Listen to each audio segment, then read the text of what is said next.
Assalamualaikum warahmatullahi wabarakatuh. Asbahna wa asbahal mulku lillah walhamdulillah la syarika la ilaha illa huwa wa ilaihi nusyur.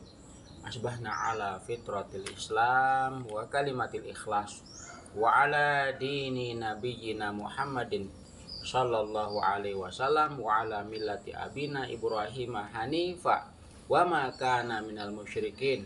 Allahumma inna asbahna minka fi ni'matin wa afiyatin wa sitr fatima alaina ni'mataka wa afiyataka wa sitraka fi dunya wal akhirah.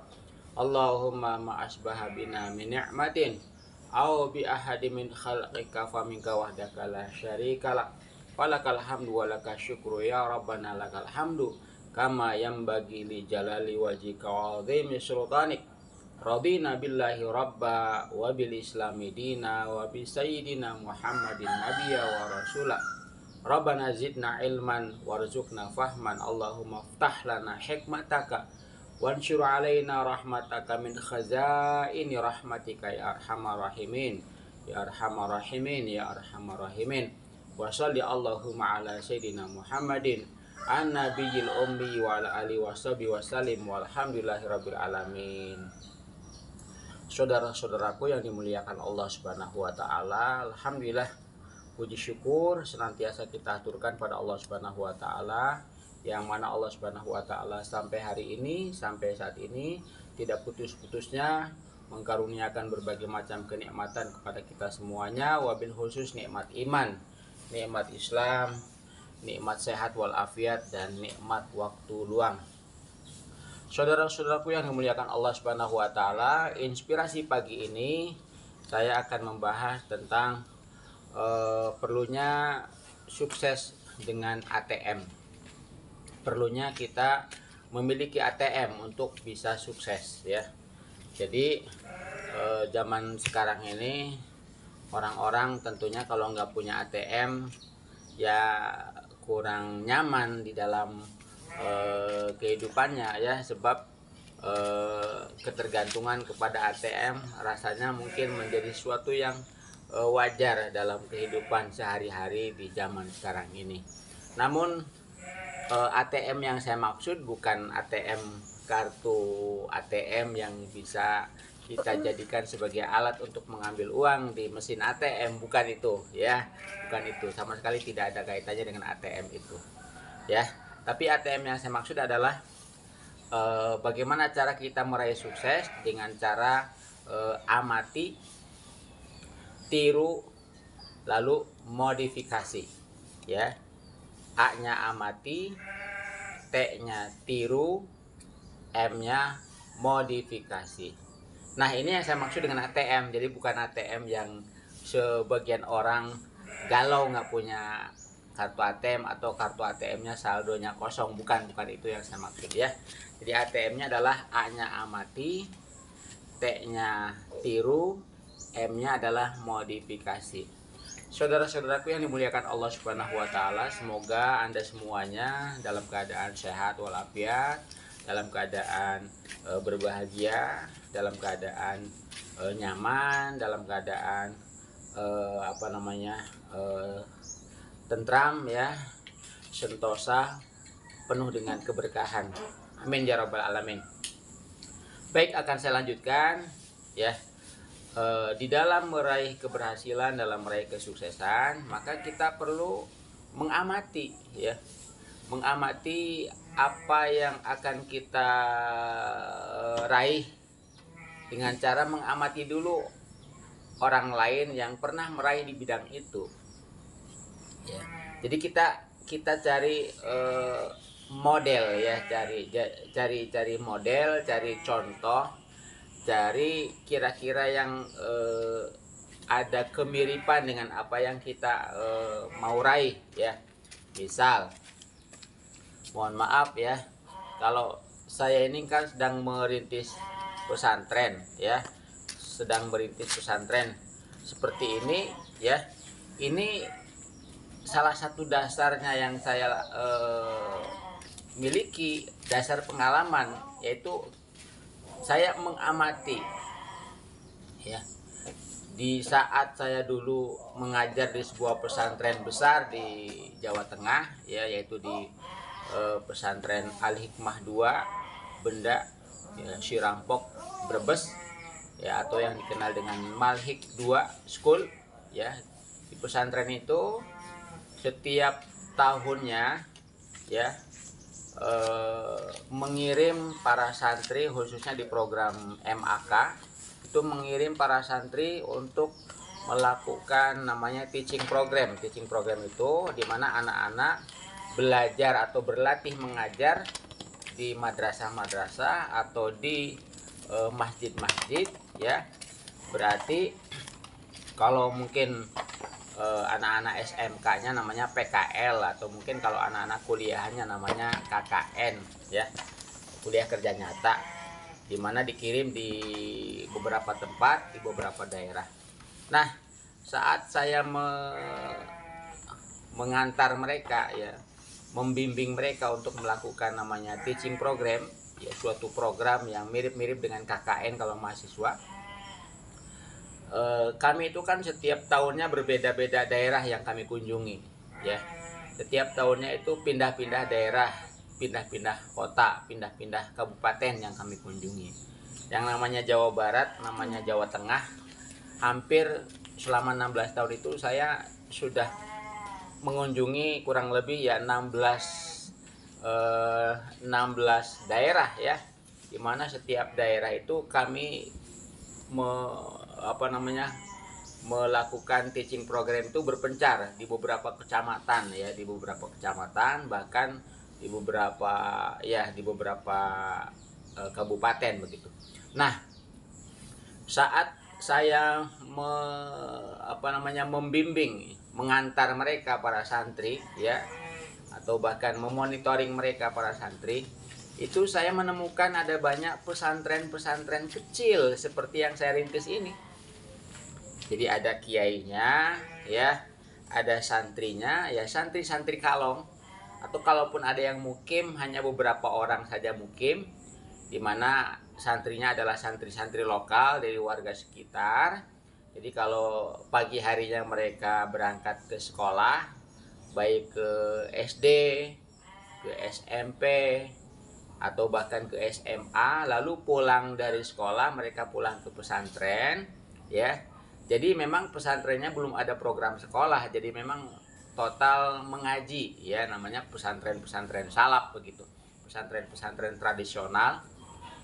Dan itu santrinya paling 20, ya, santrinya paling 30 paling banyak itu, ya. Nah, jadi saya amati, ya. Oh, berarti yang namanya membuat pesantren, merintis pesantren tidak harus kemudian langsung besar, ya. Tidak kemudian harus ada sekolahnya langsung formal. Tidak kemudian harus segalanya serba lengkap. Tidak, ya. Ternyata ada banyak di beberapa daerah di Jawa Barat, Jawa Tengah itu pesantren-pesantren yang dimiliki oleh kiai-kiai kampung, katakan oleh ustadz-ustadz desa, ya, yang mana mereka memiliki santri ada 20, ada 30 anak. Mereka mukim, kebetulan kalau mereka sudah punya asrama untuk mukimnya, ya. Tapi memang belum ada sekolah dan tidak ada sekolahnya, hanya mengaji. Jadi sekolahnya mereka keluar, ya. Sekolahnya ke SD di luar pesantren, ke SMP di luar pesantren, ke SMA di luar pesantren. Pulang dari sekolah mereka pulang ke pesantren, dan di pesantren itulah mereka menetap, ya. Ada juga yang hanya santri kalong. Nah, berdasarkan mengamati, ya, kan tadi amati, ya. Berdasarkan mengamati, ya, model-model pesantren yang ada di Jawa Barat, di Jawa Tengah, di beberapa daerah seperti itu yang dimiliki oleh kiai-kiai kampung, oleh kiai-kiai lokal itu, ya. Saya mengamati, ya, dan akhirnya kemudian terbesit dalam pikiran saya, oh berarti saya juga bisa, gitu, ya. Saya juga bisa, ya, memiliki sebuah pesantren rintisan, memiliki sebuah pesantren kecil, sederhana, yang penting untuk mengaji, untuk membimbing, mendidik anak-anak, untuk mengenalkan Islam, ya, mengenalkan ajaran-ajaran Islam, ya. Walaupun kecil, sederhana, hanya beberapa anak santri dengan fasilitas yang apa adanya, tapi paling penting adalah berkontribusi untuk dakwah, berkontribusi untuk membina masyarakat, ya. Bahkan di dalam pesantren itu ada majelis-majelis taklim untuk ibu-ibu, untuk bapak-bapak, ya. Nah, berdasarkan mengamati itulah kemudian saya juga coba merintis di kampung halaman sendiri, alhamdulillah, ya. Nah, ini juga bisa dikaitkan dengan bidang-bidang yang lainnya. Silakan Anda amati, ya. Anda amati, Anda cermati hal-hal yang kira-kira serupa, semisal, semodel dengan apa yang Anda geluti, ya. Amati, cermati, ya, tentang hal-hal yang mirip atau yang sama, yang serupa dengan apa yang sedang Anda geluti. Entah di bidang usaha perbengkelan, entah di bidang usaha perdagangan, entah di bidang usaha apapun, Anda coba cermati, ya, hal yang sama dengan Anda dalam bidang yang sedang digeluti. Lalu kemudian coba Anda amati. Sekiranya hal itu ada, ya, yang perlu Anda tambahi, Anda tambahi. Sekiranya ada yang perlu Anda kurangi. Tetapi kan mengamati apa yang dilakukan oleh orang, nah ini menjadi bagian daripada cara kita meraih sukses, ya. Syukur sih kalau bisa menjadi pelopor dalam bidang sesuatu. Artinya Anda menjadi orang pertama dalam mempelopori bidang sesuatu. Tapi kalaupun tidak bisa mempelopori dalam bidang tertentu, ya paling tidak meniru, ya. Itu mengamati, lalu kemudian yang kedua tiru, ya. Jadi amati, tiru. Nah, tirulah, ya, apa yang sudah dilakukan orang, apa yang sudah dikembangkan orang, apa yang sudah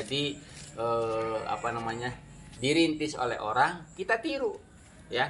Kita tiru, ya. Tidak harus kemudian tirunya itu persis, ya, 100%, tidak. Tapi paling tidak kita tiru langkah-langkahnya, kita tiru kemudian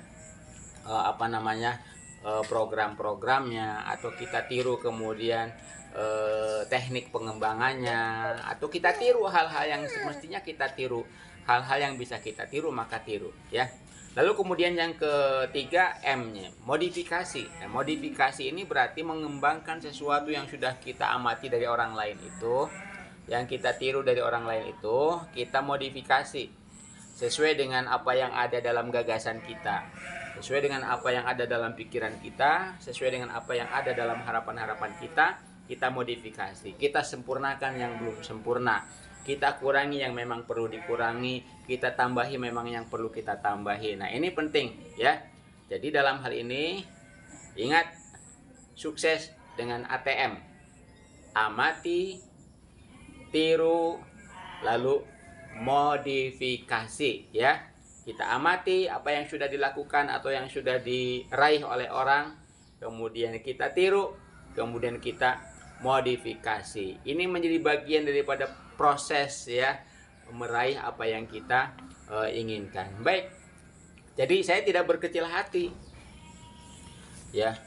Tidak berkecil hati dalam merintis pesantren, karena kalau cerita tentang pesantren-pesantren yang sekarang besar-besar itu, modern-modern itu, entah itu Gontor, entah itu misalkan pesantren yang lain yang besar-besar itu, ya awalnya mereka itu memang dari kecil, dari seperti ini, para kiainya dulu, para sesepuhnya dulu itu memang merintis, apalagi di saat zaman belum merdeka, ya. Rata-rata pesantren-pesantren besar itu mereka itu merintisnya di saat zaman belum merdeka, jadi masih bergulat dengan perjuangan, ya. Jadi sangat-sangat erat, ya, sangat erat kaitannya dengan nuansa perjuangan. Maka, ya, saya terus, ya, berproses, dan saya yakin Anda pun bisa berproses meraih apa yang ingin Anda raih, mewujudkan apa yang ingin Anda wujudkan. Jangan lupa ATM, amati yang sudah ada pada orang lain, kemudian tiru, kemudian modifikasi, ya. maka kembangkan dan kembangkan, berproses dan terus